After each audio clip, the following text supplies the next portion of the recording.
Hey iScrappers, Virginia here. I'm the one sending you those scrapper tip emails, so be sure to sign up for them and get yours every 2 weeks, and that way you can start making more money. Today we're going to show you a little bit about how to take apart power supplies, mostly from desktop computers. You're not necessarily going to be making more money off these by taking them apart, but it's just fun to take them apart and see what's inside and see what you're missing when you're scrapping it in as a whole unit. As you can see here, we have 3 different sizes. This is most likely from a regular desktop computer. It's a very common size that you're going to find in this box.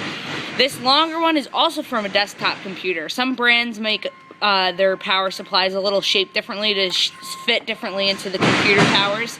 This larger one here is most likely from a computer server, so it's obviously going to be a larger unit for more power to go through. So moving on, here's the actual power supply unit.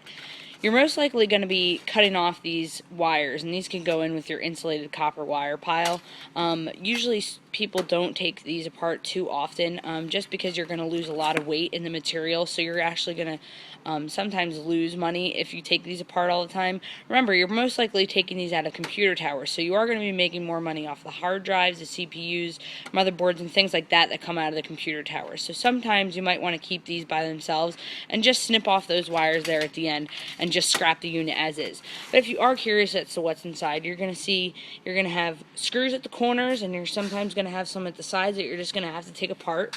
I already went through the liberty of unscrewing those and taking those off, so let's open it up and see what's inside.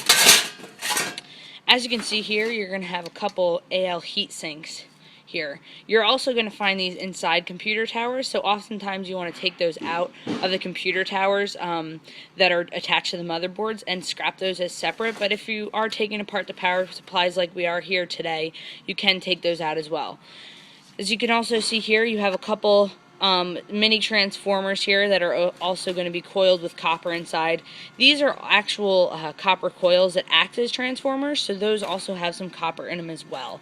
As you can see, the wire goes all the way through the unit, so you can also snip all of those off and put those in your insulated copper pile. So as you can see, there's just a low-grade board on the bottom there, some some transformers there, and aluminum heat sinks that are inside the power supply. So that's basically the inside of a power supply with the cover taken off.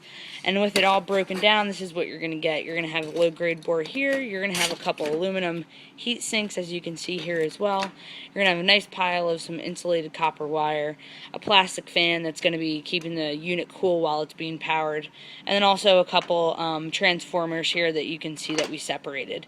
You're also going to have a couple pieces of steel from the outside of the unit. So make sure, if you do take your power supplies apart, separate them, keep everything separate, and make sure to snip those copper wires off and put them in with your wire pile.